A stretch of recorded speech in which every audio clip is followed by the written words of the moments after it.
Hello all, welcome back to another video and welcome to Sammy G's World of Cinema. Today on the channel I'm going to do an almighty watches video of every film I've watched in the month of May. There is an Arcade Fire song called The Month of May as well, which is absolute quality song that, and yeah, got a lot of films to talk about, and it's a great way to kind of look back at all the films I've watched like in the month of May as well, and kind of to look at some of the highlights as well and stuff, and you know, cinema trips and Blu-ray, DVD purchases and stuff. So yeah, it's always great fun making these videos as well. So yeah, I really enjoy doing these videos, and the likes of James Movie Bug, Jordan Movie Worm, Warren at Goose's Movies have kind of like inspired me to do this as well. And there's been great weekly watches videos like from Roy and so forth. So yep, Ollie as well and Tim. So yeah, it's always great seeing other people do like these sort of videos as well to kind of get an idea of what people have been watching like it for each month. It's really good stuff. So yeah guys, I'm just gonna get cracking on with this. This is going to be an almighty lengthy video. It's going to be a pretty long one. That's what she said. And yeah guys, I will say if this is going to be a long video, so if you plan on sticking around for this video guys, I would say to kind of like go and grab a tea or coffee or a drink or like a snack, because yeah, it's going to be a long video, this one. So the first film I watched in the month of May was Me, Myself and Irene. Yeah, so this has got Jim Carrey in it. This is one of Jim Carrey's early 2000s comedies, and this was really interesting, to be fair. Just kind of like you learn about this character's sort of past life, and I think he is a veteran, I think, and he looks after three lads growing up, and yeah, like when his three kids growing up, and his wife like cheats on him, which yeah, you really feel sorry for his character at the start, and then he kind of has a bit of a split personality one day, and the plot kind of just flips itself on its head, you know, and especially when he's kind of on the run with Reese Witherspoon's character, that's kind of like just I think come out of prison and stuff, but really entertaining film. I love the scene as well, like on the train as well, kind of gave me a bit of a vibe of North by Northwest as well. So yeah, Me, Myself and Irene, I'm gonna give a 7 out of 10 to. Then I watched a film with I can't think of the lass's name. Is it Beanie Feldstein, who was in Booksmart, and Lady Bird as well, and that is the film How to Build a Girl with Beanie Feldstein, Paddy Considine and Alfie Allen. This was all right. This was okay, guys, to be honest. I found this one a little bit average, to be honest. It wasn't a really exciting movie, this one, you know. I thought it was decent at the start when you see her kind of like as a journalist, but then I think kind of like when she has a bit of a love interest for Alfie Allen's character, which is all well and good, but that story just wasn't very interesting, and it kind of really took away from what I was already invested by when she was interviewing all these like bands and artists. But then yeah, the love interest came in, and I'm all for kind of that side of the story, but this side of the story with that just wasn't very interesting. And yeah, I think as well, I didn't find some of the original songs all that good as well. I found a couple of the original songs a bit crap, to be honest, but it was not bad. I did like Paddy Considine's character as like her dad in it. You know, I did like his character. There was some good, like, humour in there. But, yeah, the story was just a bit meh. It was a bit middle of the road for me, that one. How to Build a Girl, I'm going to give a 5.5 out of 10. It was alright, but not one I'm going to go back and rewatch a hell of a lot. Then I had a rewatch of Garden State. Absolutely adore this movie, guys. This is just a really great sort of comfort movie, but just a great, like, coming of age movie as well. Like, Zach Braff, his directorial debut, and he stars in it as lead character, and he does such a great job behind the camera and on set as well, and, you know, playing this main protagonist, and who's kind of, you know, got a lot going on in his life, and, you know, he's feeling like a bit of a lost soul, and then he meets Natalie Portman's character, and it kind of turns his life around as well, and he doesn't have the best relationship with Ian Holm's character as well. You know, there's been like kind of a bit of history there where the father and son in this film just don't quite click. But it's just a really good movie as well. I love the soundtrack, and I just think as well, yeah, there's some pretty great wholesome elements to this one. And yeah, I love the kind of like the sort of like the final part of the movie as well, where you know, like Zach Braff's character has to kind of choose between like two sort of like directions and, you know, like decision making, and it was really good. The whole stuff where Peter Skarsgård was looking at this like piece of jewelry as well. Yeah, really great movie, this one, guys. Garden State, I'm gonna give an 8 out of 10 to. Then it was Bank Holiday Monday, and I thought, this is just a perfect like viewing for Bank Holiday Monday, and one of the many Carry On films that I've not seen, and that is Carry On Abroad. Really entertaining, this one, guys. This is a lot of people's favourite Carry On film, and I can see why. Really funny stuff. The scenes with like Joan Sim and Sydney was great at the start, you know, where they're kind of like telling their backstory about their holiday at the pub as well, and you learn about their holiday as well, and it's just so much fun.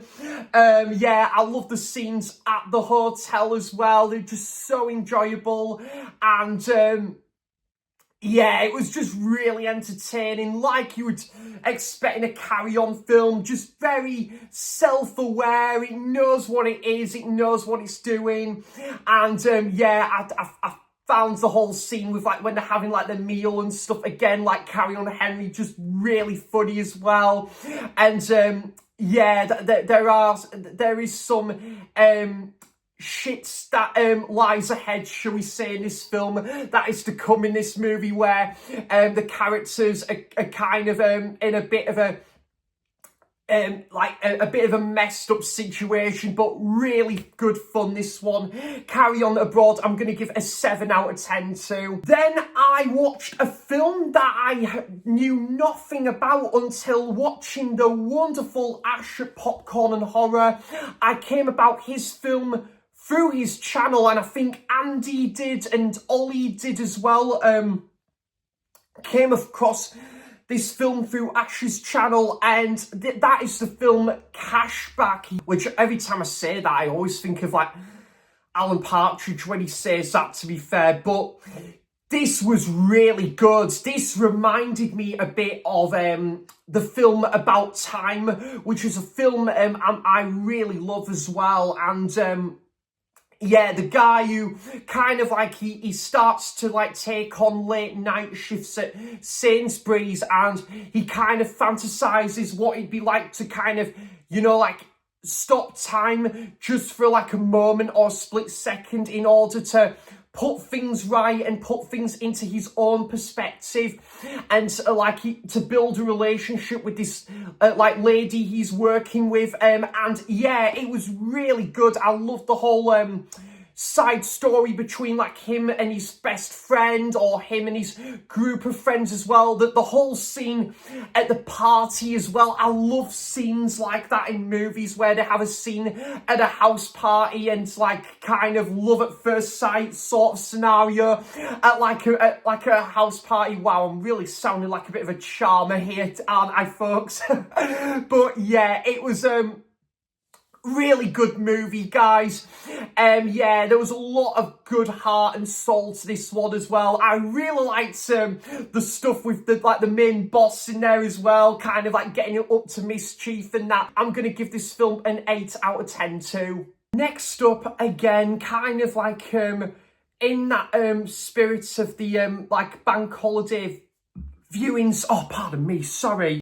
Possibly my favourite comedy film ever, Monty Python and the Holy Grail. I've watched this so many times over the years. It's one of the best movies I think I've ever watched, to be honest, and I stand by that. And I just remember watching this for the first time like 16 years ago, and it was like nothing else I've ever seen, you know, like it, not just in the comedy genre, but in like the world of film as well. This is just absolutely marvelous. It's tremendous, and a film that, you know, parody of the whole like medieval Camelot sort of scene, and it just works wonders with like the Monty Python crew. They just bring bucket loads of energy,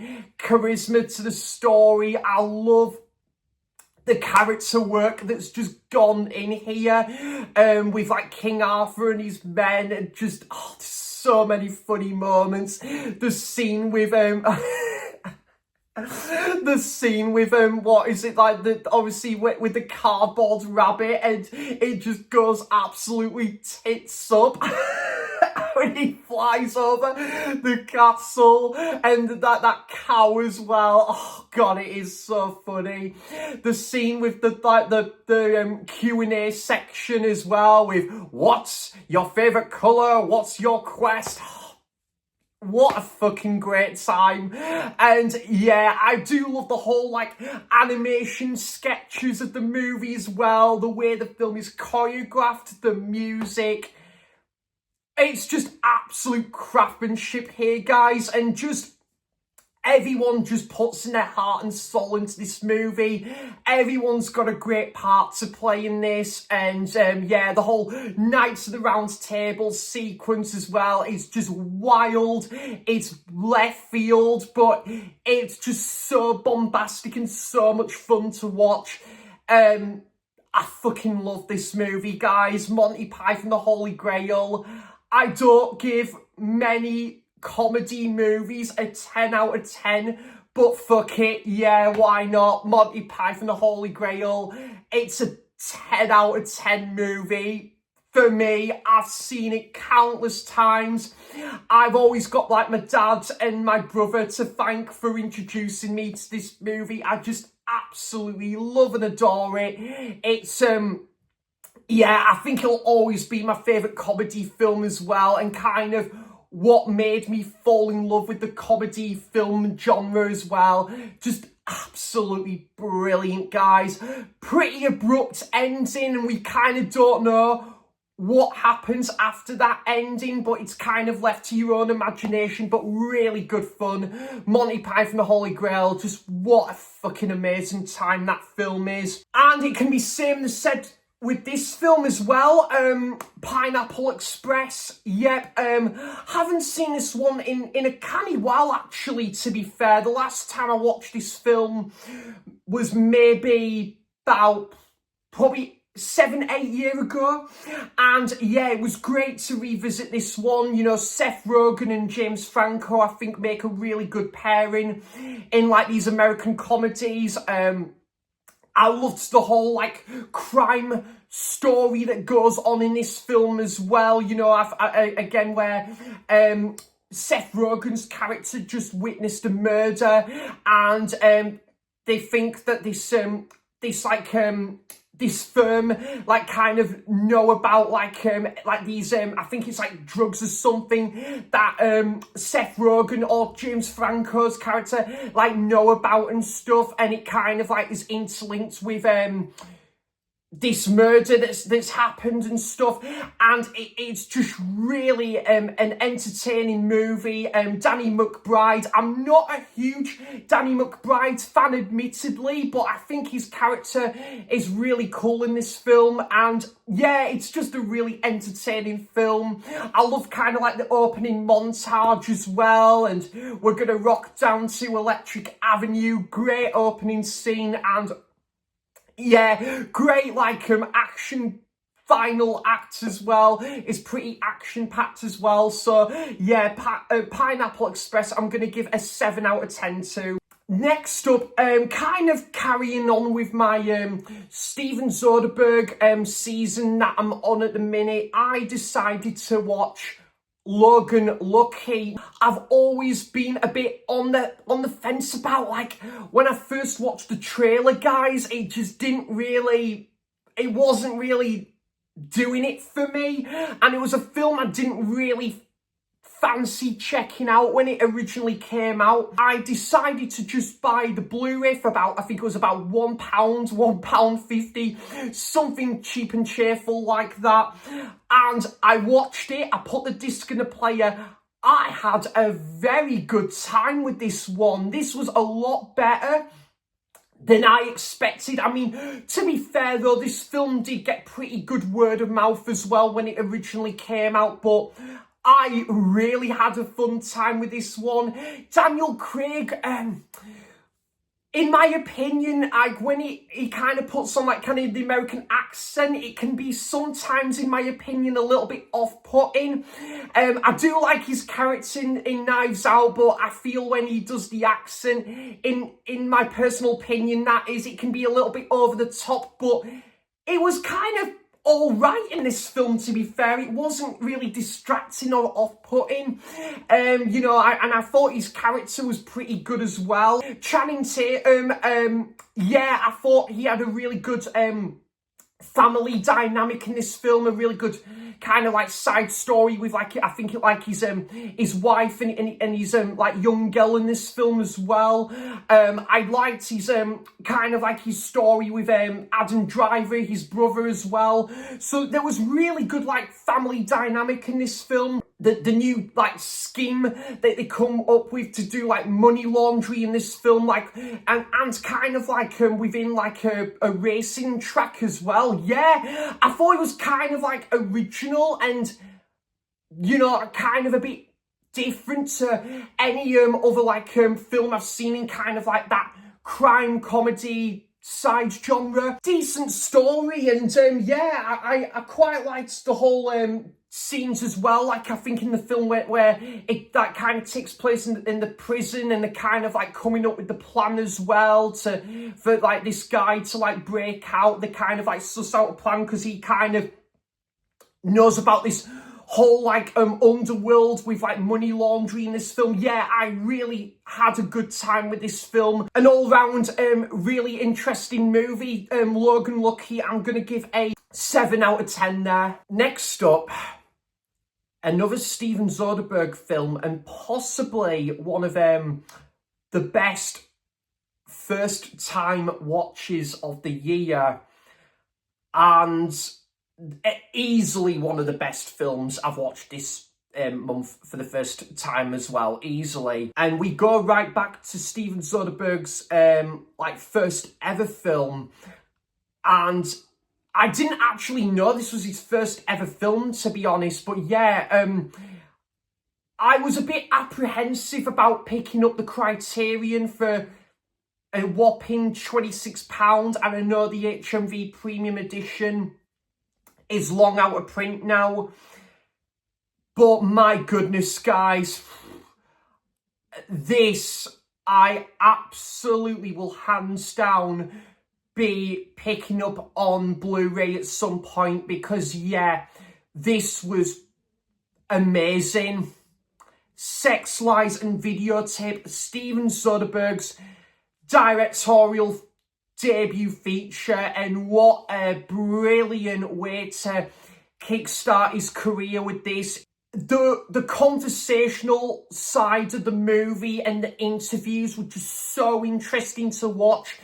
even though with James Spader, his character, it's kind of like he's had a bit of a, he's made some questionable decisions, and you know, like he's really attracted to one of his friends, like his friend's wife, fiance in this film, and yeah, they start to have like their own discussions. He learns more about this relationship, and then he kind of becomes really a bit attached with that, to the point where he wants to actually his conversations in the film. Yeah, it kind of has a little bit of a thriller side to the movie as well, and you know, like the main girl in it, her husband kind of doesn't know all of this stuff is going on, and yeah, it's kind of like you're wondering,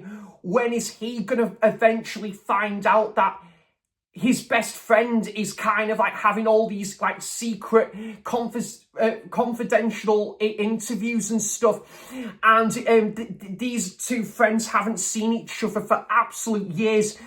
This was fantastic. I loved the way the film was paced as well. I just think for a film that clocks in for like an hour and 40, there was so much packed into this movie, and it was fascinating to watch from the interview sides to kind of like the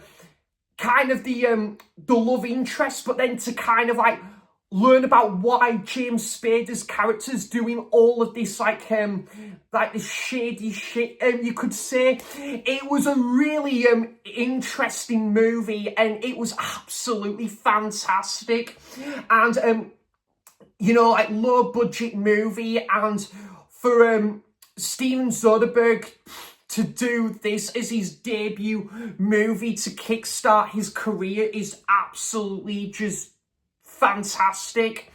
The acting was really good here, and you know, some of the technical aspects as well. Some of the suspense that goes on in this film as well. It was absolutely brilliant, and I can't wait to watch this film again. The next time I watch this film again, I will be picking up the Criterion or the HMV Premium Blu-ray of this. But yeah, Sex, Lies and Videotape, absolutely fantastic. I'm going to give it a 9 out of 10, guys. This is easily one of the best films I've watched all year. A long-awaiting rewatch of The Mask with Jim Carrey. I kind of forgot Cameron Diaz made her debut role in this film as well, and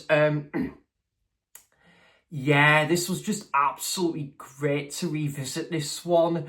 Kind of like there wasn't many superhero comedies that came before this, and it was kind of like a bit of a founding father of that subgenre where superhero mixed with comedy as well, I suppose, because I can't remember if there was many superhero comedy movies that came before this. From what I remember as well, I think there was Howard's the Duck, but I don't know if that class as a comedy as well. I'm not too sure, but this is just, yeah, such an entertaining wild ride of a movie, guys. Jim Carrey's character is just having the most shit day possible. You know, he's having all the bad luck in the world, and it packed into this one day. But then when he finds this mask out of the blue one day, it kind of turns his life around.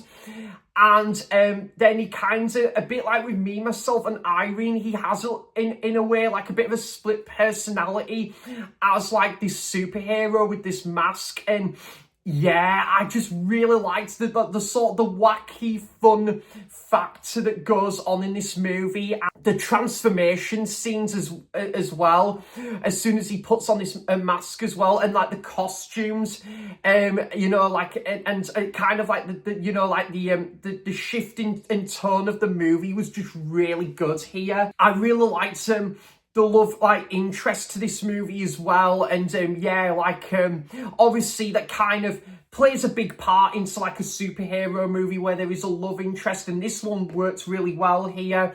And I did quite like the main villain in there as well. I thought some of the set designs as well was pretty good as well to this one. And I did like the main villain in this film was pretty decent. But yeah, I'm quite surprised this film never really got a sequel with Jim Carrey in it, because like I know Ace Ventura, Dumb and Dumber would get like sequels along the way, but I just think, in my opinion, yeah, this film, I think, had that potential to have a really cool sequel and stuff. But as a standalone film, it's still like really enjoyable, guys. There is a lot of fun to be had with this movie, and great like quotes and catchphrases to this one, like smoking and party. Yeah, really entertaining movie. The theatrical side of it was really so much fun, and some good like laugh out loud moments in there as well. The Mask, I'm gonna give it a 7 out of 10 to there. Next one is a complete departure in terms of like how different of a movie this is to the previous movie I talked about. And I've always got Alan Scouser to thank for getting the word about this movie, but I know Roy and Ash really liked this movie as well, and I believe Ollie has just watched this film as well for the first time. And this film was excellent. It was really dark. It was so disturbing knowing something like this can happen in real life. And actually, I believe this film was based off true events as well. And that is the film Compliance. My goodness, this was a really intense watch, guys. Really tough going at times, really to the knuckle. Watching this, you know, like one ordinary day where, you know, like this lady is on her way to like work. And, you know, she thinks it's going to be just an ordinary day, you know, like she's just doing what she comes to work for, and, you know, like doing her job and stuff. And then this thing just comes out of the blue, and it is a real wake-up call, something that she's never been aware about. And, you know, like she has no sort of recollection of what like happened and stuff. And, you know, she talks to someone like on the phone, and someone on the phone is giving her like instructions, but she isn't aware of who that person is as well. And it was such a really dark and intense movie to watch. Absolutely excellent movie as well. But my goodness, guys, some of the stuff that happens in this movie, and seeing what these characters have to go through, you think, fucking hell, holy shit, that is really that is pretty damn awful. Seeing what some of these characters have to go through following these orders and that, it was just really intense with what happens. It's really good, a really intense movie as well.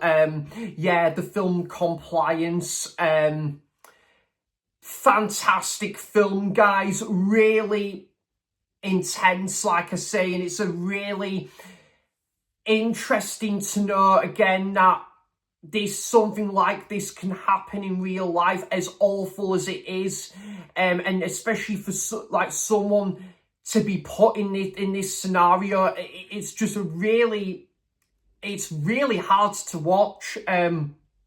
But yeah, a really good movie. Compliance, I'm gonna give an 8 out of 10 there. Fantastic film, but yeah, not a family viewing by any means. Next film, Dustin Hoffman.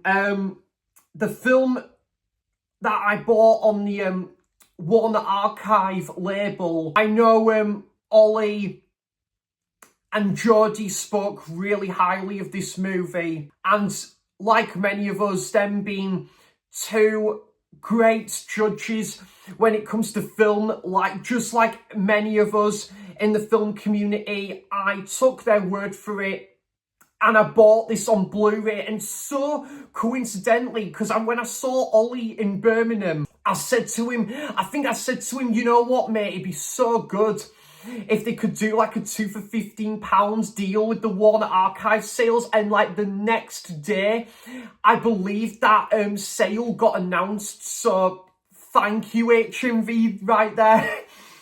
And yeah, that's the film Straight Time. Straight Time was great. Dustin Hoffman plays this character who's kind of like just recently been released from prison, and he comes back and he starts like a new life. And you know, like he's kind of reunited with like his family and friends and stuff, but things don't always go quite his way at the start, and then he comes into like a new sort of like scheme and business, kind of an underground business, you know, with like his co-associate, and that kind of reminded me a little bit of Place Beyond the Pines there, really, where you know, like two people come together who've got like things going on in their lives, and they decide to kind of think about like robbing banks and stuff. And yeah, that's kind of what is built up in this movie as well, and really done well. And yeah, Dustin Hoffman gives a great performance, as you would expect from Dustin Hoffman. Great side characters with a young Kathy Bates and Gary Busey, and was Albert Brooks in this film as well, I want to say. Just a really good story, you know, like really interesting take on like the crime film genre as well, and like kind of a really good like road trip story to this movie as well. And that's it, a really good like love story to this one as well, with like him and that like lady who I think works at a bank as well. Just a really interesting story to this one. Really good like road trip aspects to this film as well. I'm gonna give Straight Time an 8 out of 10 there. A film based off a true story, and that is Erin Brockovich, with Julia Roberts. Aaron Eckhart was in this film as well, and Albert Finney. This was great. Yeah, another Steven Soderbergh film. Came out, I think, the same year as another film we're going to talk about later in this video. And yeah, this was great. I can see why this film gets a lot of love, and it was going up for some awards. I think it got nominated for Best Picture, if I'm not mistaken, as well. Julia Roberts, who's kind of struggling with kind of like, as Erin Brockovich, she's struggling as like you know, like in a kind of like a personal life, you know, single mother, and she's you know, like she has to look after like three children, as you would expect her to do, obviously with her being their mother. And she's kind of, you know, like workaholic. She's got, you know, like a lot of these other like sort of things going on in terms of like a work life, and yeah, and yet her family life, you know, the lass just doesn't seem to ever like catch a break, really. You know, she's absolutely rushed off her feet. This is a bit of a wake-up call when she notices that by like this sort of plant where this water is like contaminated, and it's kind of like she kind of is fearful how contaminated this water is, to the point where it's going to affect these families' homes as well. And she's really destined to find the real like truth of what is in this like sort of water, and what is causing this water to be a real hazard and contaminated, you know, like, and you know, she's really looking out for like these families that are kind of, you know, living at this part of the States as well. It was a really powerful movie at times, and you know, like, you're really rooting for Erin Brockovich in this movie to, you know, like, seek the truth and get as much evidence as she can. And I loved her scenes with Albert Finney in this film as well. I just think they had such good screen presence to this movie. But yeah, just an absolutely great movie, guys. And yeah, I can see why now this film gets a lot of love and was going up for like awards when it did, because yeah, I remember this film for so long. I've known about this film for absolute years, but just one of those well-known movies that I just never got round to checking out until being on the Steven Soderbergh season. So yeah, Erin Brockovich, I'm gonna give an 8 out of 10. Just brilliant movie. I've been meaning to go back and rewatch this movie for so long. You know, I remember Roy watching this for the first time on his weekly watches video at the start of the year, and he absolutely loved it. Carlos kindly passed on the Blu-ray when we met up in like Hartlepool at the start of the month, and I thought, yep, I'm thinking, yes, this is the perfect time to now revisit this movie, and that is Saturday Night Fever. Yeah, I've seen this film a few times, guys, and I haven't seen it for a canny while, admittedly, but yeah, I just think this is such a really good movie, this, guys. It kind of like isn't that light-hearted movie as it's kind of made out to be on the basis of the cover or the soundtrack cover. It's just, there's a lot more to it than that, you know. It's really showcases that real sort of nitty-gritty kind of like nightlife sort of scene, like in late 70s New York in this movie, and I think the film does a really good job with that. Tony, the main character played by John Travolta, one of his friends is just, you know, like at a real loose end in his life, and he's just going through all these whirlpool of emotions, and you know, he's trying to reach out for help, but yet no one seems to people have got other things going on, and he's a bit of a lost soul. You really feel for his character, and Tony hasn't got the best relationship with his father. His brother with like a big bold decision that his brother has made in the film. It really kind of puts the family on kind of like edge, and you know, like things at a little bit of a grinding halt as well.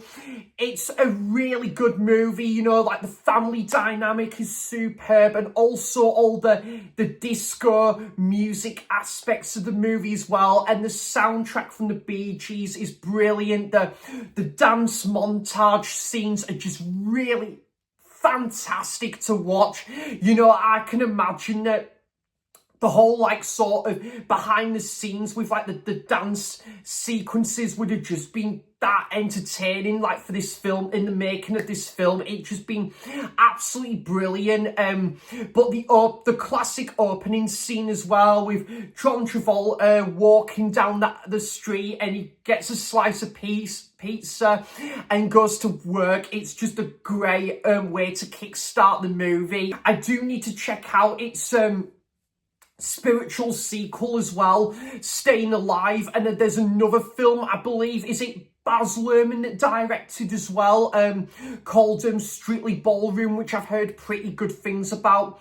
So yeah, Saturday Night Fever, I absolutely love it. I've seen it a few times over the years, and yeah, I just think this one's just really good, and great ending as well. And I love the whole like scenes by the Empire State Building or the Brooklyn Bridge as well.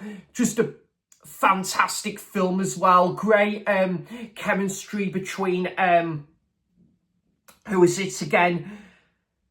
It's Tony and the main lady Jean in there. I think they have really good, or is it Jenny or Jean? Yeah, they have really good chemistry in this movie. So yeah, Saturday Night Fever, I'm going to give an 8 out of 10 there. Next up was a Tyneside cinema outing. And I can't believe it's took me this long to watch this film, to be honest. I haven't seen any of, like, the films with, like, James Dean in there. And I decided to go to the cinema to see at Tyneside Cinema, Rebel Without a Cause. This was a great recommendation from one of the staff who work at Tyneside Cinema, Holly, who, Holly picked a great, recommendation for Tyneside Cinema to show and screen this movie, and it looked beautiful on the big screen as well, actually. You know, I loved the whole, like, sort of, the widescreen, the widescreen presence of this movie. And I just really loved the 1950s setting of the movie, because I think this film is set in the 1950s as well. I thought it was absolutely great, and you learn about kind of the whole life story and backstory of James Dean's character, and to why he's coming up to, like, this mischief, and kind of just part of that youthhood where he's, like, hanging out with, like, he seems to be hanging out with, like, kind of the wrong people and getting up to all sorts of trouble. And yeah, and I really liked the whole, like, kind of like the motorcycle gang side of the movie, which I think was kind of one of the first examples that this has happened in a film as well. And yeah, I think this film, I can see why it's a real influential part of cinema as well, with the sort of like the 1950s fashion side of the movie, and also the kind of like the James Dean look as well, which would make a massive impression on a lot of people as well.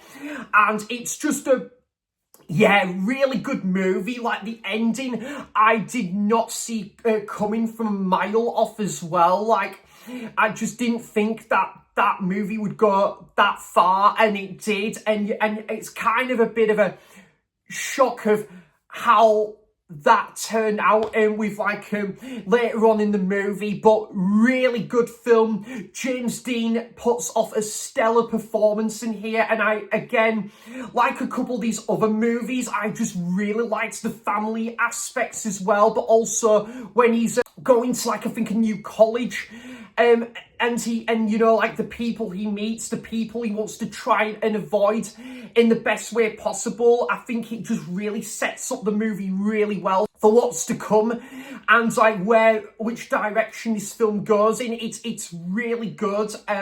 Great music from, like, Bernard Herrmann as well, who could quite possibly be one of my favourite film composers as well.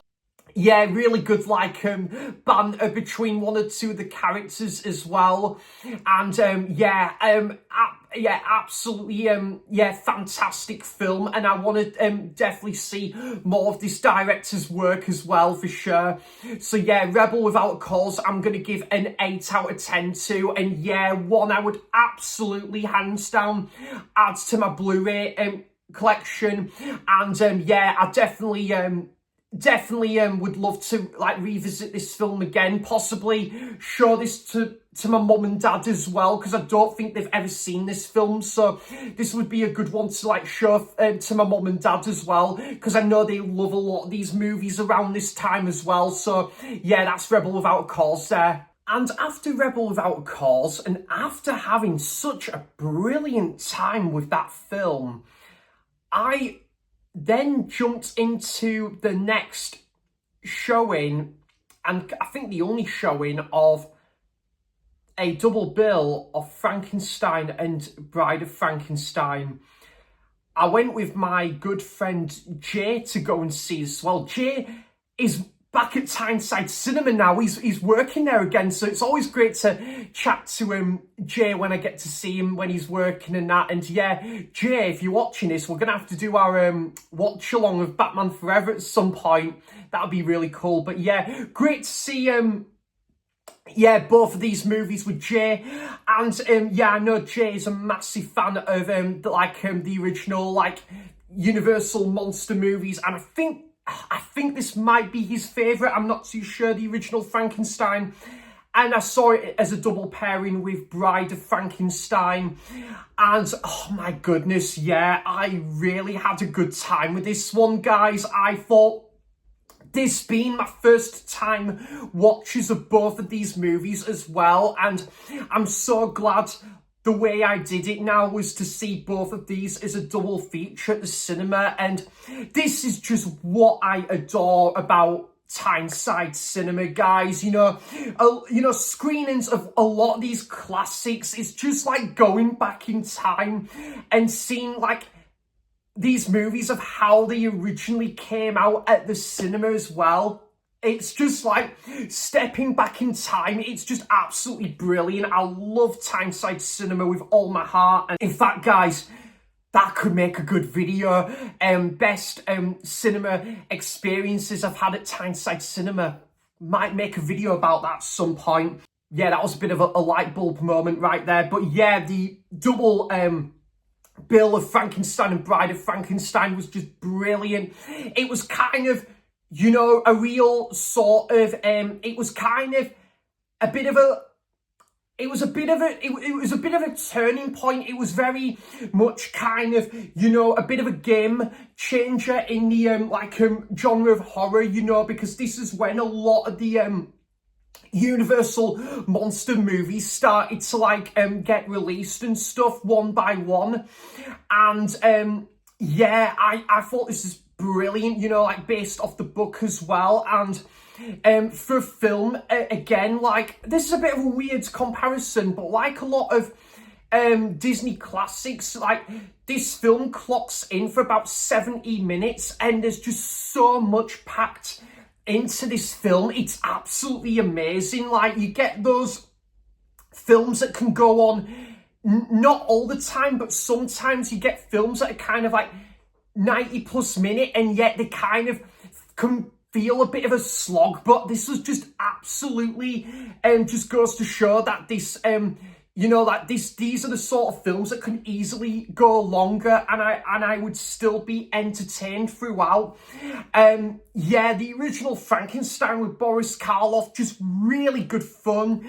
I just love, again, the whole like set production and that, again, making these movies at the time. I can only imagine watching this with kind of like 2025 glasses, like watching this and wondering what it was like to make these like movies at the time. It would have just been so fascinating, like making the movies as well in production. It's just like nothing else that comes before it, and it's, yeah, absolutely great. And yeah, the whole transformation experimental sequences are just really good fun.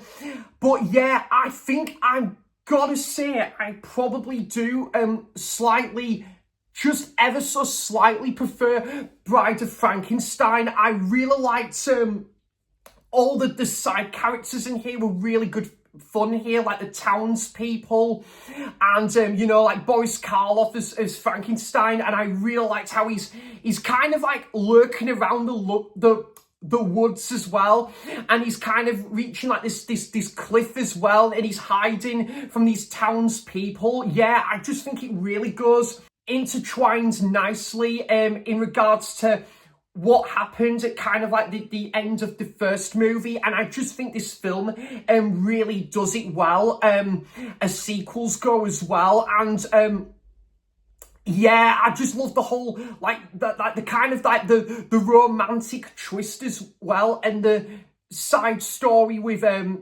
like the main lady in there as well, and she actually had a really good like sort of witty personality about her as well. So yeah, I just had such a really good time with these movies. Again, guys, not just Frankenstein, but a lot of these Universal monster movies, I'm just can't wait now to check out for the first time, because this was just absolutely fantastic.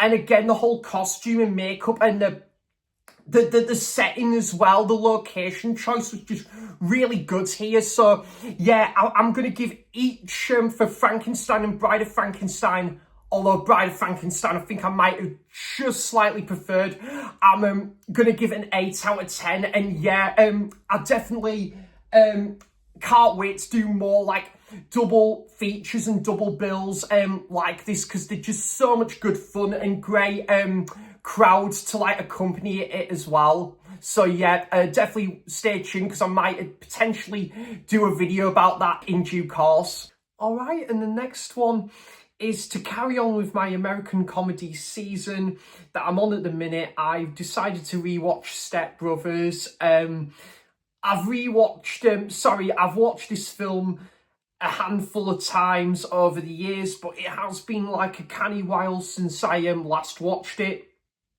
This is easily one of my favourite American comedy films. I absolutely adore this. Just the chemistry between Will Ferrell and John C. Reilly is just like off the wall here. You know, it's just really great. You know, like banter and dynamic duo that they play, like as, you know, like both these like stepbrothers that kind of like meet for the first time ever, and just the dialogue as well, and just some of the stuff that just they come out with, it's just so has a lot of entertainment value. And yeah, like I think they must have just had so much fun, like, working on this movie. And, you know, like, they've been in, like, movies before this, I believe, and, you know, like, many other comedies, like, over, like the 90s and early 2000s. But, yeah, I just think bringing both of these awesome comedy actors, like, together, you know, like, it was just, what more could we ask for from this movie? It's just brilliant. But also, like, kind of like with the side cast with who is it, what's Will Ferrell, his character, like his brother, who plays one of the biggest arseholes in a movie ever. You know, like he's a little bit like real kind of, you know, like sleazy, just character that's very ambitious for his own good, and he kind of isn't real. He's kind of just stuck in his own world. And I just love the way, like, both of, like, obviously Will Ferrell and John C. Reilly's characters, they want to, like, pull off some pranks, you know, like, to, like, teach him a lesson sort of thing. It's just really funny. You know, I love kind of, like, the chemistry between both of, like, their parents in there as well. Absolutely awesome movie. And, yeah, I think this film could have had a potential, like, really cool sequel as well. But as a standalone film, nonetheless, guys, it still works and still holds up today. Just some really iconic moments. With also, did you touch my drum set, or the scene with the cruise and the music video? It is just an awesome movie, yeah. Step Brother, I'm going to give an 8 out of 10. Our first time watch, I picked up the beautiful Arrow 4K limited edition. And this was a first time watch, despite obviously, even though The Good, Bad and the Ugly I've seen a handful of times. It's one of my favourite movies ever. Possibly got the high ticket to be my favourite Western of all time, and now in my top 40 films ever. But I have never seen these first two movies in the Man with No Name trilogy, and that is Fistful of Dollars, which would have taken great inspiration from Yojimbo, which I did really like. I did really like that film, but maybe I just hyped it up a little bit for myself, where I thought, yeah, that was good, but I didn't love it as much as I was hoping for on first viewing. But this film, I think I actually might have preferred, and definitely now has given me the urge more to go back and revisit your Jimbo and hopefully change my opinion on it. But yeah, I just thought this was a fantastic film, guys. Great watch along of this with Andy, Nige and Scott as well. Like Scott, this was also my first time viewing of this film as well, and yeah, really enjoyed it where, you know, like, obviously this town is kind of like, it's kind of under threat with like this brutal gang that's lurking around, and Clint Eastwood plays such a badass, like, main protagonist here, and, you know, like, he kind of, like, builds like his own like community like unit to kind of come together to like you know, take on this like main gang who are kind of like causing real dismay and disruption. It's, yeah, just a really awesome movie. The score from Ennio Morricone is just utterly brilliant, as you would expect from Ennio Morricone. The cinematography as well, and the final like act in the final part of the movie, you know, with the shootout sequences is just, it's quite brutal as well, but a really good movie. It's not on the level of Good, Bad and the Ugly, but still a really fantastic fun film from the words go, really. And yeah, I absolutely just love this great first installment into like this beloved trilogy of films. And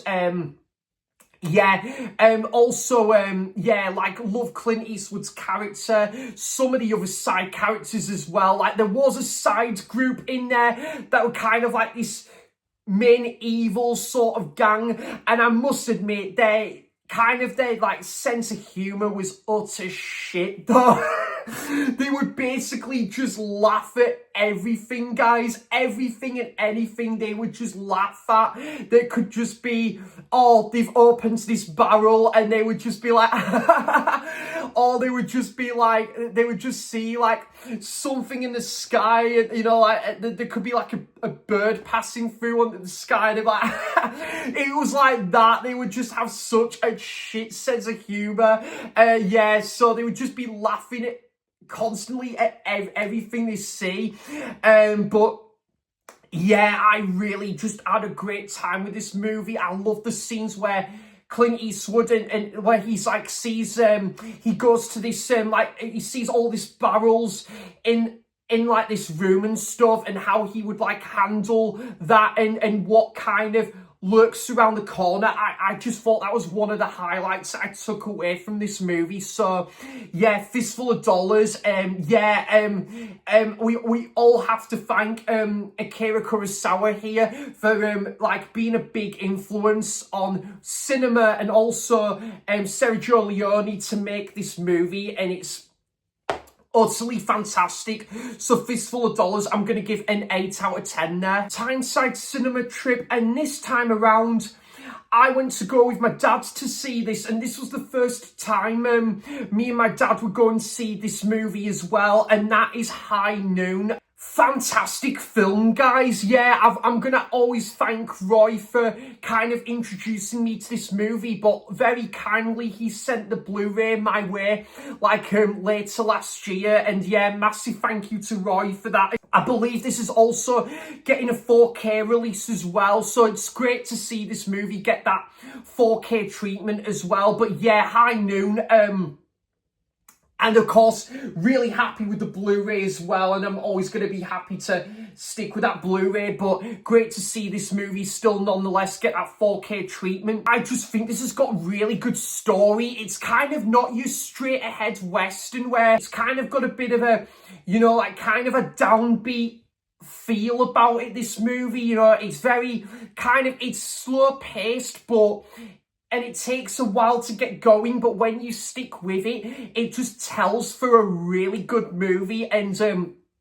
Gary Cooper plays such a good like main protagonist here, who, you know, suspects that there is going to be you know, like someone that he is known from like way back when, and who's just been released from prison after 5 years, and he tries to like form a community and like you know, like get people together to kind of like be their own like unit, but yet no one kind of believes him, and they kind of turn their back on him, even though he's the one that's trying to kind of save their lives. And downbeat sort of music, I think, just really works well with this film. So yeah, really good movie, this one. High Noon, I'm gonna give an 8 out of 10 there. Going back on my American comedy kick as well, I have seen this film a few times,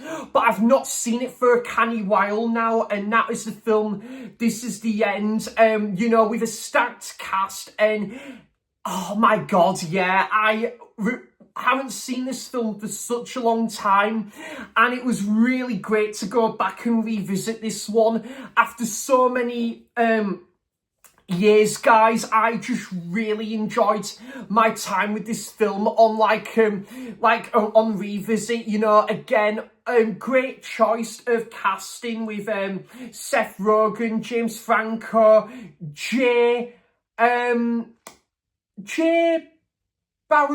Baruchel, I think it is, and Danny McBride and Craig Robinson. Just a perfect cast for this sort of movie, and it was just really good fun, like this apocalypse that just arises in this film, and basically they have to the characters that have this absolute banging house party, and yet it kind of comes to a grinding halt where this wake-up call comes on the news where there's this tornado, this storm that is really kind of life-threatening, and then they decide to just take shelter, as you wouldn't blame them, of course, and then they come up with their own survival plan. So kind of a similar thing to what would happen in Zombieland, really. And yeah, I just had such a good fun time with this movie, guys. You know, again, on revisit, the whole Backstreet Boys sequence that comes into the film as well is just a lot of fun. Really good fun moments in there as well, especially the scene with the football, or Jonah Hill that turns to the dark side. Oh god, it is just so funny. I absolutely love it. Yeah, great choice of hip-hop music in this film as well. Yeah, it's just a really entertaining movie from the words go there. This film wanted to make a sequel to Pineapple Express, or make another sequel to another one of their movies. You know, I kind of like how it kind of had a bit of a parody feel there. It's so much fun. So yeah, This Is the End, I'm gonna give an 8 out of 10 there. And the next film, guys, was a DVD that I picked up dirt cheap, to be honest. I think I only picked it up for about 20 pence. This is a film I have heard of about before, but I haven't, pardon me, I haven't seen it and stuff. And it was just one of those I kind of knew about, but forgotten about it as well.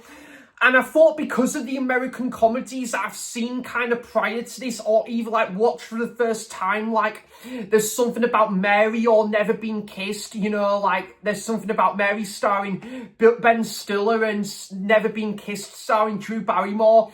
And I really like both their movies, and they brought both of these actors together, and I thought, I'm in, I'm going to take a look at this. And do you know what, guys? This film, it's not got a very good reception, and I think it has known to be a pretty pants movie, but it's not a particularly good movie. But do you know what, guys? I actually quite enjoyed this one. I kind of went into it knowing what the kind of movie I was in for. I took it for what it was. You know, I wasn't asking for Citizen Kane or anything like that going into this movie. And yeah, I just had a pleasing fun time with it. It clocks in for about just under the 80-minute mark. And Ben Stiller and Drew Barrymore, first off, they were both great in this movie. They really worked well. You know, Drew Barrymore, who I think works at like an office, I think, so similar kind of to Never Been Kissed. And Ben Stiller is a writer, he's an author, and they've just moved into their like new place, their new like house in like the middle of New York, and they kind of like share this house with this elder lady in this film, and yeah, like she's known to be a real pester pot. She's really known to kind of be badgering and invading like this couple's space and stuff, with just nagging and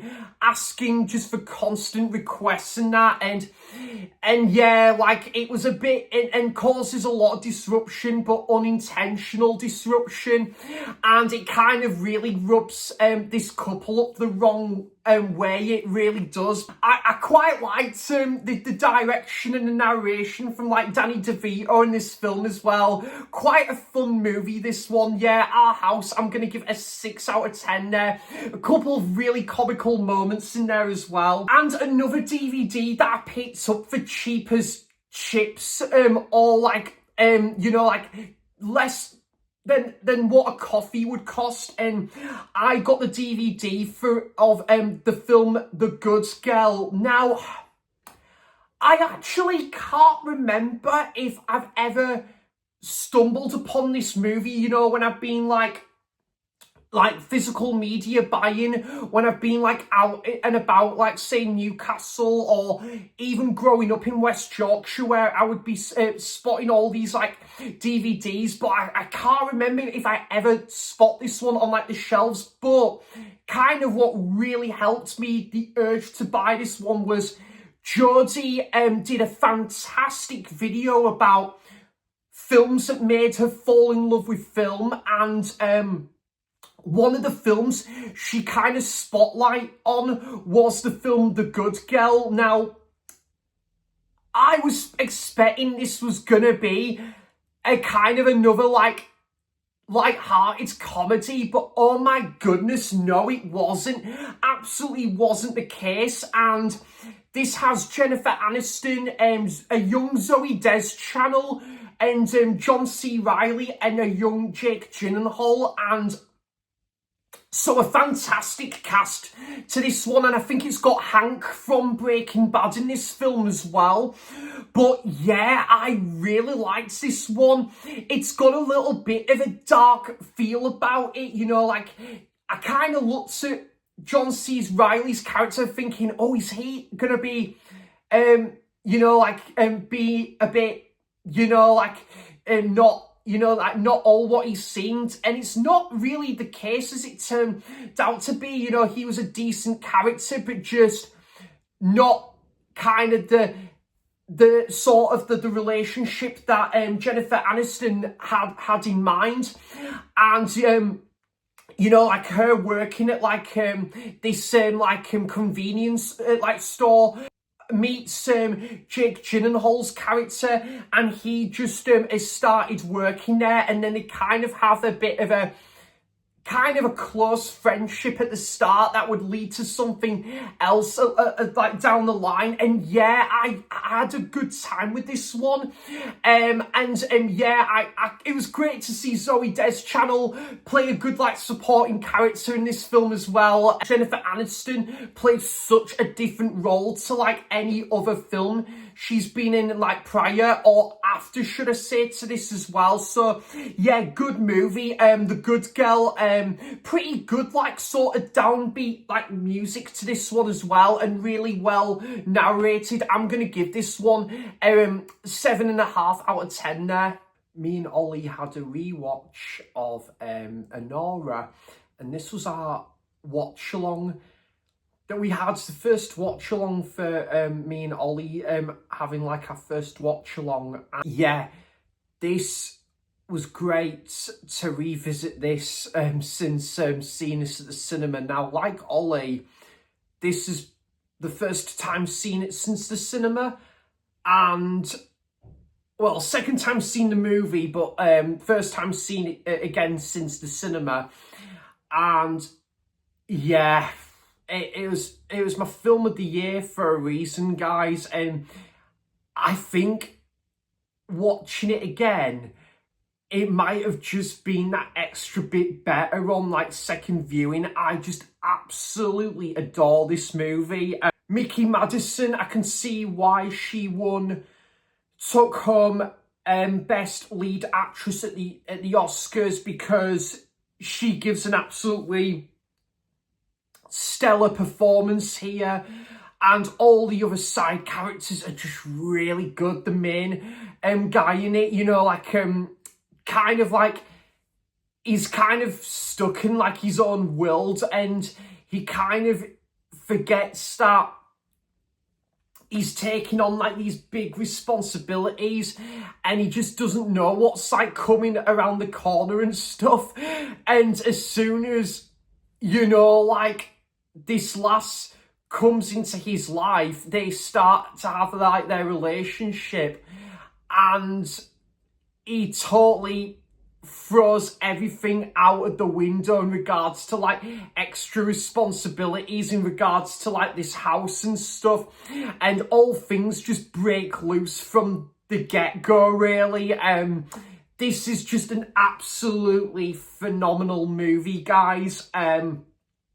It's near perfect, to be honest. Like, Sean Baker gave us a modern masterpiece here, like, and my goodness, the way the film is choreographed and the pacing of the movie is absolutely bang on. It's pretty faultless, to be honest. Like, you know, we see this journey of like someone who's working in this industry, and she, you know, like basically off the off chance, she actually starts to build a real relationship with this guy, and everything's just happening so fast, and you know, like they kind of reel in their sort of like element, and you know, like build a life together. But then, you know, like one character and then another character kind of forgets like their own like sort of realities and their own like responsibilities, and it kind of spirals from there, really. It is just an absolutely fantastic film from the get-go, really. I can't wait for Sean Baker's next film after this, because yeah, this is just absolutely brilliant. Yeah, Anora, I'm gonna give a 9.5 out of 10, guys. The colour palette, the lighting, yeah, the acting and everything else. So yeah, Anora, I'm going to give a 9.5 out of 10 too. And then I had a rewatch of Knocked Up to still carry on with my American comedy season, and just, yeah, really good to revisit this one. Seth Rogen and Katherine Heigl have great chemistry in this film. Wake up to this whole new like situation that they never thought they would be in like anytime soon. And yeah, so like in terms of like love story, how love story goes and how like main lead-in relationships goes to a movie, this isn't the most exciting of them, but still a really interesting film, and you know, like really good like comical elements to this one as well. So Knocked Up, I'm gonna give it a 7 out of 10 too. And then I had a first time viewing, and I watched this on VHS, and that is Made in Manhattan. Now I know what you're thinking, that I was pretty much gonna be like, this is not good, and this is a really shitty, you know, like fluff sort of movie. And you're probably thinking, Sam, why did you choose this? Because it's you know, like got a real bad reputation. So I've watched this movie, and you know what? It was not as bad as I thought it was gonna be, to be honest. I actually didn't hate this one. I didn't mind it either. It fell into the middle for me. Like, it was fine. It was okay. It was not bad. It was not particularly good either. But you know what? It was fine.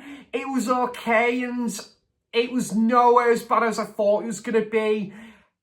Jennifer Lopez and Ray Fiennes, yeah, I don't think they're putting on the best performances in this film. They are really good actors. They're not putting on the best performances. Yeah, there was some quite, cringe dialogue in there as well. And, it's... It probably the best part of the film for me was actually... who was it again? Oh, what's his name? Who was in... Bob Hoskins. He was really good. Actually, Bob Hoskins was probably my favourite character in the movie.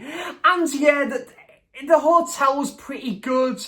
And I did quite like the scenes around Central Park. So I will say I did love the New York setting because I'm a sucker for a movie that takes place in NYC.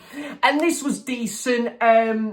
And I did actually like the scenes between Jennifer Lopez, her character, and her son in the movie. That was quite sweet to watch. But yeah, the film was fine, guys. It was not bad. It was an okay little film, this one. Made in Manhattan, I'm going to give a 5.5 out of 10 to. It was, yeah, it exists, this movie. It was okay. My Steven Soderbergh season, the next 3 films were all Steven Soderbergh related movies, and then the next couple movies after that are American comedies as well. So yeah, there has been a few of these on this list, I must admit. But yeah, been really enjoying American comedies of late, definitely. The next film I've got to talk about, and I can't believe this has only had as far as a DVD here, because this was just brilliant. Like kind of similar to Magnolia, where you're following different perspectives and different characters in different parts of the world. And that's the film Traffic. So kind of noted as Steven Soderbergh's opus, his masterpiece. It was his Oscar winner. I can see why.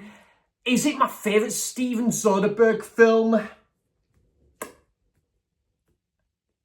No, sorry, it would go to Sex Lies Videotape, but this is not far off by any means. This was still a really good film. It kind of just shows how really drastic things can be, where people take these drugs and that, and how the knock-on effect it can have, like with Michael Douglas, his daughter in the movie, and Michael Douglas has seen how it's affecting his daughter in the film. And it is, there was a couple of scenes that was quite hard to watch as well. Michael Douglas was probably, for me, in my opinion, probably the standout. However, I did really like the stuff that was going on with Don Cheadle as well. Like Don Cheadle and the other guy who's been in a few things as well. Like kind of trying to sort of trying to get to the bottom of this case with this guy who they kind of just... one minute they're together in a room and there's questioning, and then the next minute Don Cheadle is on the chase after this guy who's running, and he's on the chase. So there's so much going on here, and yeah, I thought this was absolutely fantastic. I thought the whole courtroom stuff was interesting in this movie. The kind of this investigation that's happening with this narcotics case as well. I think it was I can't remember where it was abroad, but yeah, all that stuff was quite interesting to watch as well. And there were just so many different layers in that's interlinked with this subject matter, and it was so interesting to watch. And I must admit, the film, it had a bit of a grimy look about it and stuff, but I felt it kind of worked as well because of how kind of dark and really nitty gritty this film is. And when it goes dark as well. But yeah, I really liked this movie, guys. And I can see why it kind of won Best Picture at the Oscars. I kind of need to look at the list of movies again that went up for Best Picture at the Oscars like that year, because I think Magnolia went up for Best Picture possibly that year, and I might have given it to Magnolia, but I can't argue with this choice either, guys, because this is a really good film. So yeah, Traffic, I'm going to give an 8 out of 10 there. Behind the Candelabra, so yeah, I must admit, when this film came out, I remember when this film came out in 2013 or something. I think I was a little bit young at the time when I wasn't really watching sort of like loads of like biopics and stuff, and you know, like I wasn't really all that clued up on Steven Soderbergh as a director at the time. But I watched this after many years, and yeah, guys, I did really like this one. Again, one that's always passed me by, but one I wished I watched sooner. And it was just a great, like, sort of look at kind of, sort of the life of Liberace in this movie, who I kind of know little to not much about, really. And this was an interesting kind of insight to his life and his like relationship with Scott Dawson. Again, both powerhouse acting here from Matt Damon and Michael Douglas, and yeah, who've worked with Steven Soderbergh before this, and yeah, I thought this was a pretty good biopic. Just showcases like the pressure and how you know, like the sort of the pressure and of like working kind of like in like night after night and day after day with like one performance to another performance, and it kind of just like night after night, and it was kind of like rinse and repeat sort of thing. I thought Matt Damon was probably gave the standout performance here as Scott Dawson, learning a bit more about Liberace when I'm not too familiar with his work as well. And yeah, I thought it was really well paced as well, because I think this film clocked in for like under 2 hours as well. And yeah, the film that's set like over the course of the years of Liberace and like and with his like relationship with Scott Dawson, yeah, like over, I think it was set over like 10-13 years and stuff, and it was really interesting. Like I think 10-13 years like into like their career and stuff, and their working life and their relationship life. So pretty solid movie. Admittedly, not a movie I'm gonna come back to an awful lot, but still one I could really appreciate and stuff. So the Behind the Candelabra, I'm gonna give a 7.5 out of 10. Yeah, I'll probably give it a 7.5 because I've kind of thought more about this movie like since watching it and stuff, and it actually was one I did really like. So the Limey with Terence Stamp, kind of like Steven Soderbergh's Get Carter in a sense, and yeah, I loved this film, guys. I must admit, this was a lot better than I originally thought it was going to be, because I was hearing quite mixed things about this movie, I will admit. And it's absolutely fair, guys. You know, everyone's entitled to their opinion at the end of the day. And this is one I was thinking, yeah, was I going to end up not gelling with this movie or not really liking this film? And I was just so surprised, and I think, again, it was just really bang on with its pacing. You know, like this film clocks in for about, I think, about under 90 minutes, and it was just a really interesting watch. The ending, I must admit, the ending I was a little bit let down by. I thought, oh, was that it? Was that it really?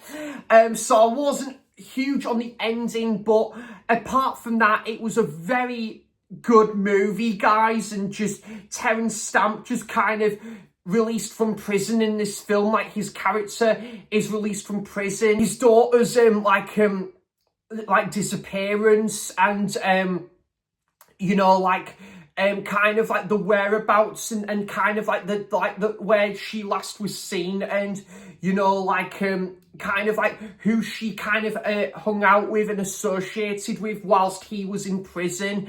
And he goes to like you know, like from heaven to road to find out the real truth and stuff. And yeah, I thought Terence Stamp was a really good protagonist in this, and I really liked I thought it was a pretty good villain in there in this film as well. Like, the villain was pretty good, played by Peter Fonda. There was some quite intense scenes in there that was really took things up a notch. So yeah, fantastic film, guys. One, I must admit, that was better than what I expected. It was a really interesting, like, crime thriller movie. The ending wasn't the greatest, but everything up until that ending was really, really good. So yeah, The Limey, I'm going to give an 8 out of 10 there. Very solid film. Yeah, this is a film I've seen a few times over the years, and I just absolutely love it. And that is Superbad. What can I say that hasn't been said? This is just, yeah, like a really funny, entertaining wild ride of a movie. You know, like, I just love, again, like, the kind of like Jonah Hill and Michael Cera, and I can't remember the guy's name. Is it Christopher Mintz? Face, is it? Yeah, like, they're spending as much quality time as possible, because they're going to be like going to college and stuff, and yeah, they want to spend as much time as they can, and so they basically get invited to this house party, and you know, like, it's Jonah Hill's character wants to impress this girl played by Emma Stone, and he decides to like want to like buy alcohol, but he kind of like isn't able to do so. But then McLovin Fogel comes in, and then he comes into the store with his fake ID, McLovin, and Fogel McLovin, and he's kind of then sort of suspected to be in trouble with the law, but yet really that this police duo played by Bill Hader and Seth Rogen, they are hilarious in the movie, and they kind of are a bit of a role model for Fogel McLovin in this film. And then yeah, Jonah Hill and Michael Cera, basically they just go absolute berserk with what's happened here, and then they have no other obligation than to go their own like direction and try and suss out this like mission to get this alcohol and stuff. And yeah, it's just such a funny, witty movie, guys. Some real laugh out loud moments in there, and yeah, it's one that I haven't seen for a long time, but I have seen a few times over the years, and it's just, it's brilliant. Superbad, I'm gonna give an 8 out of 10 there. Old School, with Will Ferrell, Luke Wilson, and who else? Vince Vaughn. And whilst I didn't love this movie, admittedly, and I don't think it's one of my favourite American comedies, but I still quite liked this one. Yeah, really interesting movie, this one, where they kind of like form their own like it's like Eternity or Club. It's just a pretty enjoyable, fun movie, this one. There's a couple really laugh out loud moments in there. There's a one with oh god, I think there's one scene, isn't there, with the basketball that was that cracked me up, and I really liked the scene when Will Ferrell is just on the run, basically, and he tries to get everyone to like follow him, like it like be his audience, but like he turns around and no one's actually like followed his lead. And so basically he kind of embarrasses himself in front of like Will Ferrell's character in this film embarrasses himself in front of Warren G and Snoop Dogg. Oh, it is just so funny. Yeah, really entertaining film, this one. Old School. Yeah, not a bad movie, this one. I did really like Luke Wilson's character and that lady in there, that they had an interesting side story.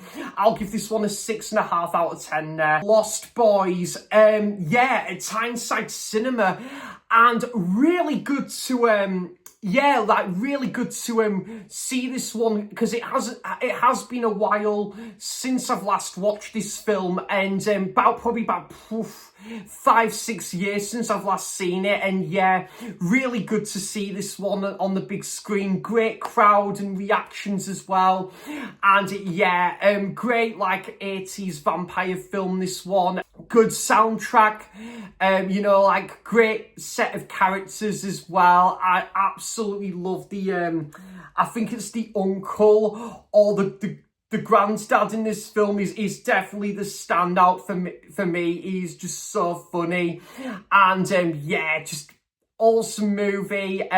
You know, like great like 80s aesthetic in regards to like the vampire genre, and great twist and reveal with one of the characters as well.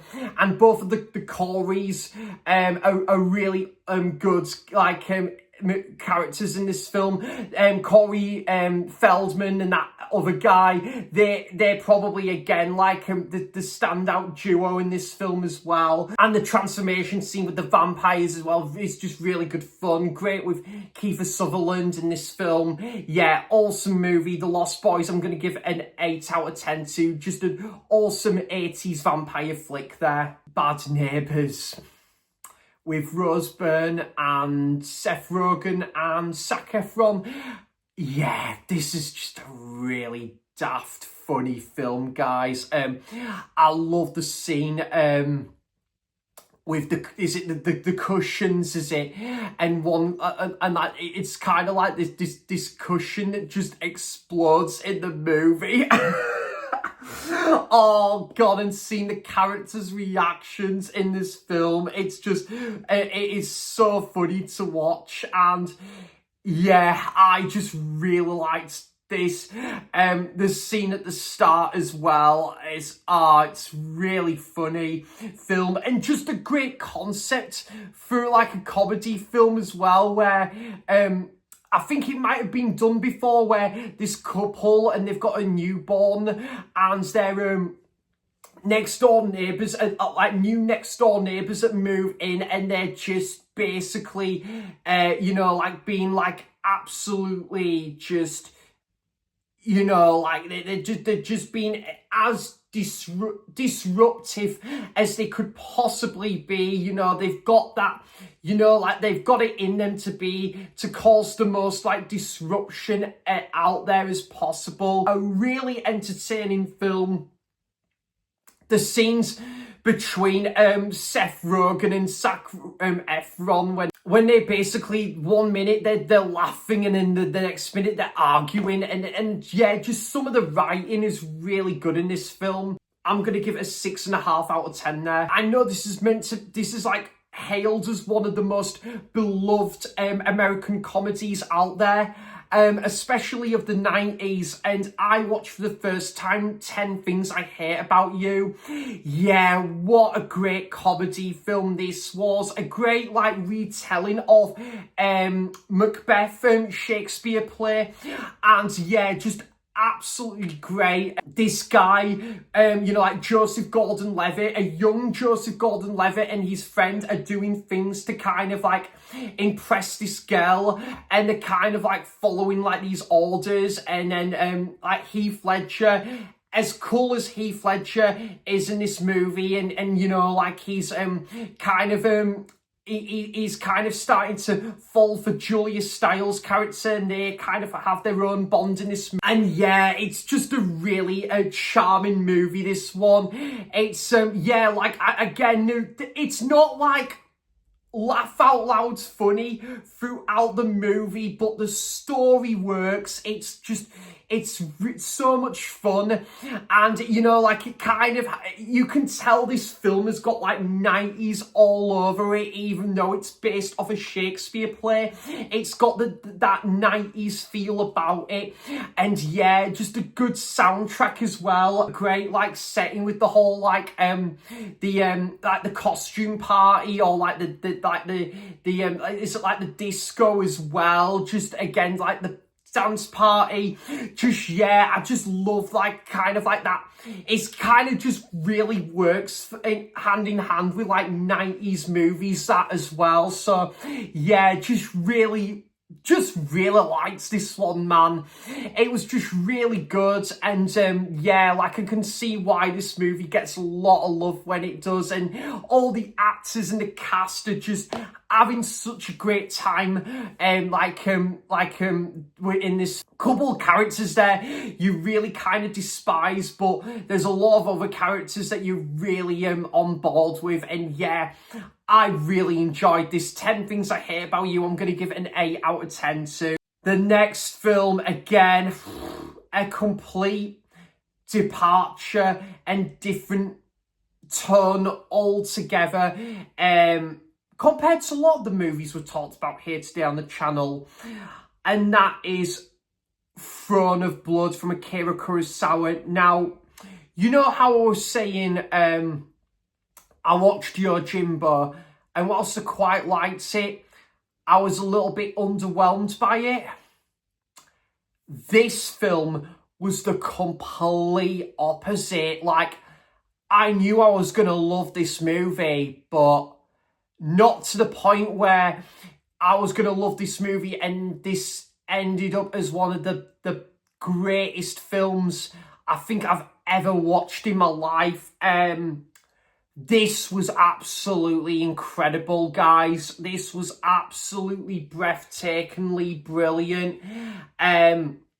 You know, like learning about like kind of just the rivalry between like these tribes and stuff, and they kind of like this, they're just giving like this family, this tribe are giving like some advice in order to keep their forts and their palace in order here, and you know, like giving like advice from like this spirit in the forest, and this spirit would just keep coming back and forth and can sort of predict and see the future, and those like conversational scenes were just really good here, and like this like leader is really jealous of what's to come in the future, of like this like rival kind of taking all the fame and the fortune and the mantle, and you know, really you know, like kind of just rubs that character up the wrong way. And oh, my goodness, guys, this is just why I absolutely love Akira Kurosawa, and I think Akira Kurosawa might just well be in my top 10 favourite directors now, or top 5, if not that. It's just an absolutely fantastic film. Again, a real kind of bleak and subtle opening sequence, and a bleak and subtle ending as well, and everything else in the middle.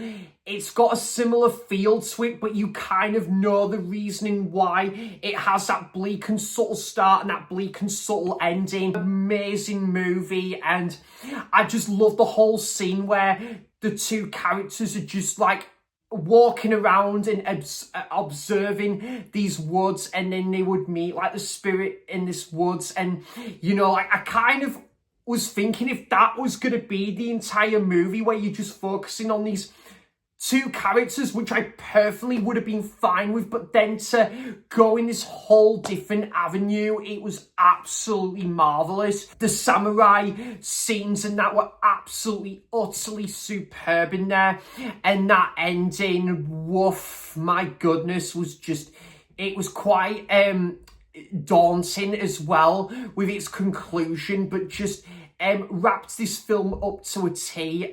Yeah, Throne of Blood was just a near perfect movie, and I don't think it'll be too long till I see this movie again, but I am going to stand by it. This film, I'm going to give... I was going to give it a 10, but I need to watch this film again to sort of confirm that I loved that movie that much. So for right now, I'm going to give it a 9.5 out of 10, guys. This was just absolutely incredible. I can't wait to watch this film again. And Akira Kurosawa, what an absolutely fantastic director. Wow. And I had a rewatch of Amelie.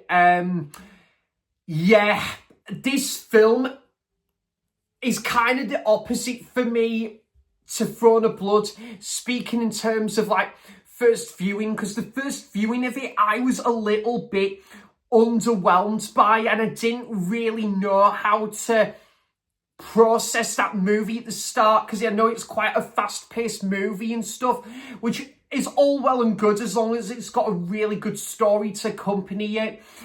And Amelie is one that I was a little bit underwhelmed by. I rewatched it again and I really did like it, but then I watched it again and my goodness, yeah, I absolutely loved this. On third viewing, this film's definitely been a real grower for me on subsequent viewings. Yeah, Audrey Tate, she is fantastic in the role of Amelie. You learn about her kind of like her upbringing, her childhood, and then like as a young lady who is kind of like destined to find more about like this discovery that she's just stumbled upon, and kind of like the belongings of this previous owner of her apartment. It was just absolutely great, and you could tell this film had some like Wes Anderson vibes about it with its like colour scheme, and that it was just brilliant. You know, it's a brilliant movie, great like score and love interest in this film as well. So yeah, I just think this is an absolutely fantastic film now that I can say I love. One that I was a little bit underwhelmed by, but one I have absolutely come to appreciate more and more on each viewing. So Amelie, I'm going to give a 9 out of 10 to. And this film has kind of like got me the oomph and urge to now do my top 10 British films video in a not far distant future. And on Bank Holiday Monday, like Amelie, I had a rewatch of Trainspotting. Yeah, this is just again like absolutely incredible, like one of my favourite films of all time, and a film that doesn't really need much introduction, and a great like insight for each of these 4 or 5 characters. It's absolutely excellent, you know, like everyone like Ewan Bremer, Ewan McGregor, and Robert Carlyle, yeah, Kevin McKidd, and the guy who plays like Simon in the movie. They all just have really good chemistry, and just, you know, like kind of like they're in different places like in each of their lives, and it kind of brings them together, and it's just an absolutely incredible film from Danny Boyle. And for him to do this after Shallow Grave, which is just an absolutely fantastic directorial debut. Danny Boyle like really started off his career really strong with both of these movies. So yeah, choose life and choose giving this film a score of a 10 out of 10. It is absolutely fantastic, one of my favourite films of all time, and 20 years later would be led onto a brilliant sequel as well. Yeah, bloody ace indeed. I did go to Tyneside Cinema same day as I saw Supergrass as well later that evening, and I had a bit of time to kill. So I went to Tyneside Cinema to go and see La Haine for the film's 30th anniversary. Now, the first time I watched this film, a bit like Amelie, guys, I liked it, but maybe it was just a thing where I kind of maybe overhyped it a little bit for myself on that first viewing, but my goodness, I watched it again and yeah, I loved it this time around. Vincent Cassel, I think this is one of his early roles and he was great in it, and the two other lead actors were excellent. You know, kind of there's been these riots on these streets of Paris in this movie, and basically it's kind of like in this film like the aftermath and kind of you know, like learning of kind of what's kind of happens, you know, like you know, like to kind of their like own like turf, and you know, like how it's kind of affecting them. But then also on top of this, they've learned about like their friend is disappeared, but also there is a gun that's been stolen from a police officer in this film. And yeah, basically these three main friends, Vincent Cassel playing, I think their leader and the two other guys in there, they go like to like Paris to kind of seek the truth of learning about like what's happened to this police officer, but also like to their friend as well.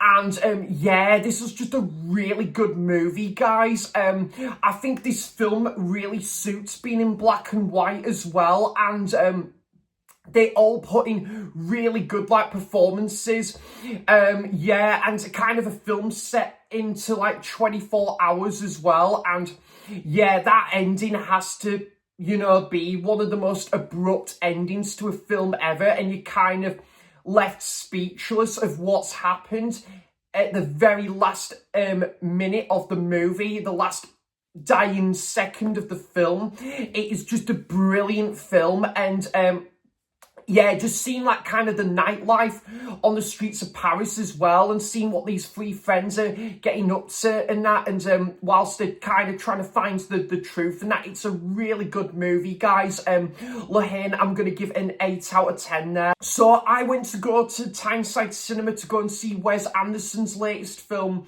The Bohemian Scheme. Now, if you've been watching Ollie's live streams as well, guys, you know I really haven't been a fan of Wes Anderson's last couple movies. The French Dispatch and Asteroid City, I was just so disappointed in. They were big disappointments at the cinema, considering I am such a big Wes Anderson fan, but those films kind of just left me cold, and I felt kind of empty. Felt nothing watching those movies. They were just not very good in my opinion. And when I went to see The Bohemian Scheme, I had not seen a single trailer, which I think could have worked like going into this movie, and I didn't really know too much about the story either. And guess what, guys? It absolutely paid off, because I had quite a pleasing time with this movie. Yeah, this was Wes Anderson back on track for me. We got finally a quite good new Wes Anderson movie. Like, don't get me wrong, guys. This is absolutely not on the level of Grand Budapest Hotel or Royal Tenenbaums or Darjeeling Limited even, you know, like films like that. I obviously I hold in like high regard in like kind of the Champions League spots of the Wes Anderson film ranking when I come to do that video. But yeah, The Bohemian Scheme, definitely a breath of fresh air compared to his last couple of films. And I think having not seen a single trailer and not hyping it up for myself really worked. Benicio del Toro was absolutely great in the leading role here, and the main actress as well put on a really good supporting performance there. I just loved all the layers to this film, you know, kind of like that intertwines really nicely with the journey that these bundle of characters go on, like Benicio del Toro and that main actress who plays the nun in this film. She did a brilliant job, and Michael Cera probably gives one of his best performances in this movie. He was brilliant, and yeah, you follow that the journey they're on, and kind of like they're kind of on a bit of a a cat and mouse chase. Well, they're being kind of, you know, like chased by this group, and they're kind of, yeah, on the chase and stuff, and yeah, like it was great to see along the way. You saw like Riz Ahmed and Tom Hanks as well, and other and Scarlett Johansson, yeah, like other great like side characters along the way, and the other guy who was is it Richard Atoyel, who's from the IT crowd. Yeah, he was really good in this movie as well. Yeah, but I really liked the whole dreamscapes of the movie as well, and also, yeah, again, a bit similar to the French Dispatch, like the similar sort of choreography with the black and white imagery mixed with colour. Some of the black and white imagery and that and the dreamscapes kind of reminded me similar to something from Andrei Tarkovsky a little bit as well, but yeah, I really enjoyed it. I thought it was a decent story, guys. The score was good, and yeah, like the like kind of the choice of like locations as well.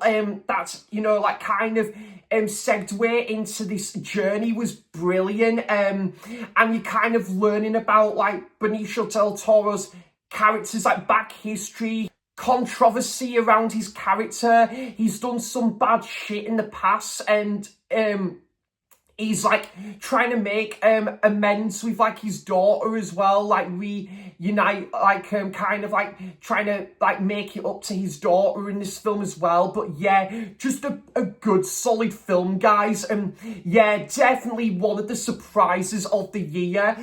So the Prohibition Scheme, I'm gonna give a 7 out of 10, guys. Well done, Wes. You did good here.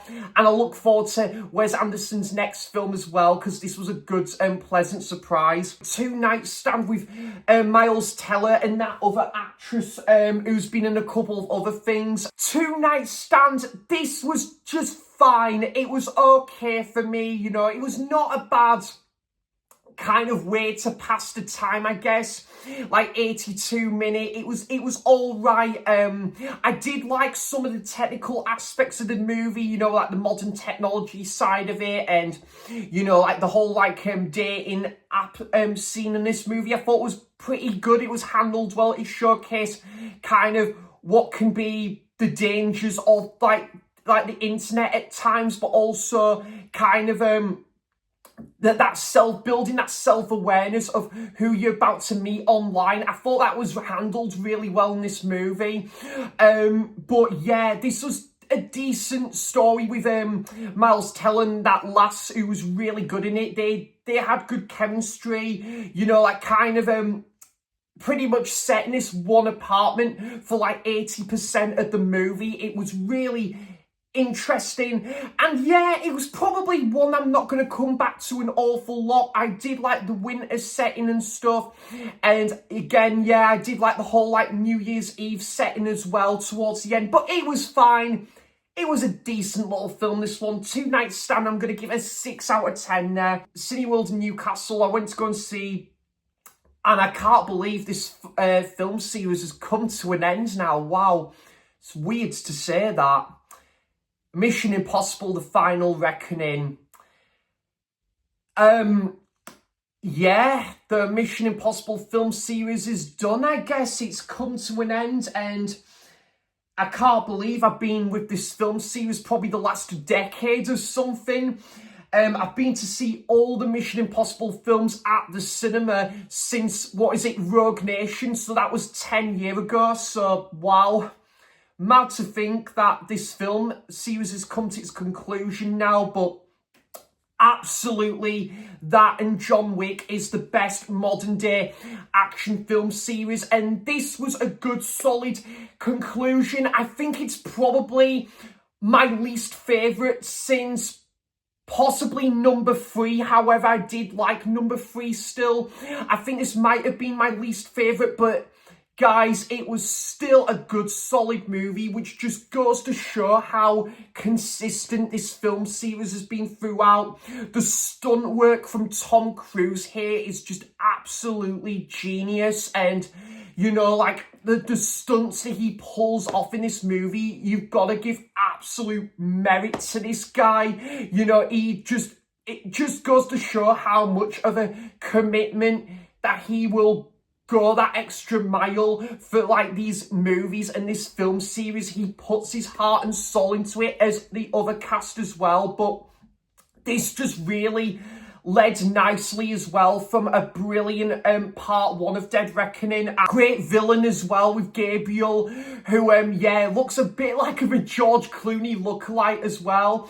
And yeah, a couple of kind of shocks that happen in this movie that you don't expect. But I did really like how this film, not really a spoiler because it's in the trailer, but this film is set in London at the start, and then then you go to the States and that in this film. But yeah, I thought the pacing was just really good in this film, and I loved again the whole action set pieces in this movie was just second to none. And that ending was quite bittersweet as well. But Tom Cruise, just seeing how far he's come with this film series as Ethan Hunt as well. And I felt this film had great recognition of its previous movies as well. There was great callbacks and returning characters from the previous movies into this as well. But yeah, the IMAX look of the movie was just absolutely fantastic as well.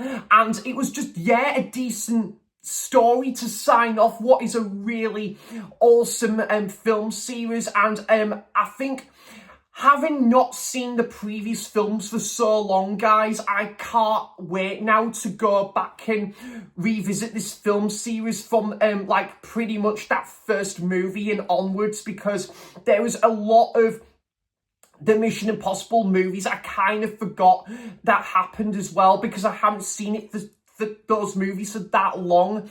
And this film's definitely given me the oomph now to go back and revisit the film series in its entirety, which I'm more than happy to do so, because this is just awesome. And just a great movie, guys, to sign off what is a brilliant film series. And I hope we get more action movies like this. I'm already really looking forward to what's in store for Tom Cruise's career on the horizon. Mission Impossible, The Final Reckoning, I'm going to give a 7 out of 10 there. And really just warranted the runtime there as well. Then I had a rewatch of the French film The Kid with a Bike. A film I haven't seen for about 6 years, and I was quite looking forward to revisiting this one. And I think this is a fantastic, sweet little movie. This, this young lads that's kind of been abandoned from his father and stuff, and his father's just a workaholic, and he's just non-stop with his business, his restaurant basically. He then is adopted by this hairdresser, and his adopted mother, Samantha, who works at this hairdresser saloon. And it's just a lovely family sort of orientated story, this one. But some of it was quite a bit abrupt with some of the stuff that goes on as well. It had a kind of some drastic elements to it as well with what goes on. But a good movie, this one, guys, and decent ending that kind of you wonder what happens after how that movie ended. But really good stuff. And some of the some of the look of France in this movie was really well put to screen here. So The Kid with a Bike, a great movie. I'm gonna give it an 8 out of 10 there. I rewatched the film of This Is England. Absolutely fantastic film, guys. I might not talk about this for too long, only because I do plan on doing a top 10 British films video down the line, and I might even give this an honourable mention, who knows, or it might be my top 10 and it wouldn't surprise me. But wow, this is absolutely fantastic, and would lead on to a brilliant TV series as well in subsequent years. I just think as well, it just really showcases kind of about like kind of the sort of the struggles of this like town, and also like Thatcher being in power in this film as well, and kind of also it kind of talks about the Falklands as well, and yeah, like the skinheads at the time in this movie as well. And yeah, it is quite a harrowing and bleak watch at times, really intense, and seeing how one or two of the characters are treated, it is absolutely awful. And it just showcases like kind of how it was a really different world back in like early 80s Britain as well. And yeah, it's a fantastic film. Great like sort of character work in this movie as well. Stephen Graham gives one of his absolute best performances here as Combo. And yeah, like Thomas Turgoose, you know, like tapping into like his career with starring as Sean in this movie as well, and other great characters like Gadget and Woody and Lol and Shelley. Yeah, there's just other great like characters that are introduced to this movie that you would see again in the brilliant TV series from Shane Meadows. So yeah, this is England. I'm gonna give an 8.5 out of 10 there. And the last one for all the movies that I have watched in the month of May. And this again, guys, there's been a few surprises like for me, like, you know, going into like a few of these films for the first time.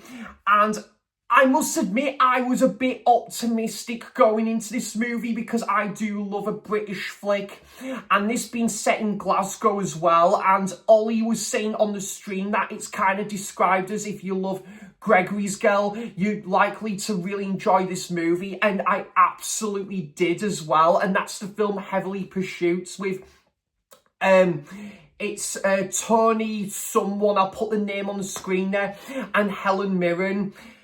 And yeah, this set in like this, I think it's a Catholic church in Glasgow, and this is really good. Like this teacher that's kind of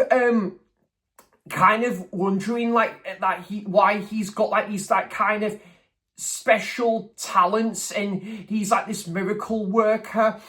And yeah, like you see kind of like his special gifts to both teaching and to like bringing miracles to people's lives as well. I really enjoyed it. I thought Helen Mirren played a great like supporting role here.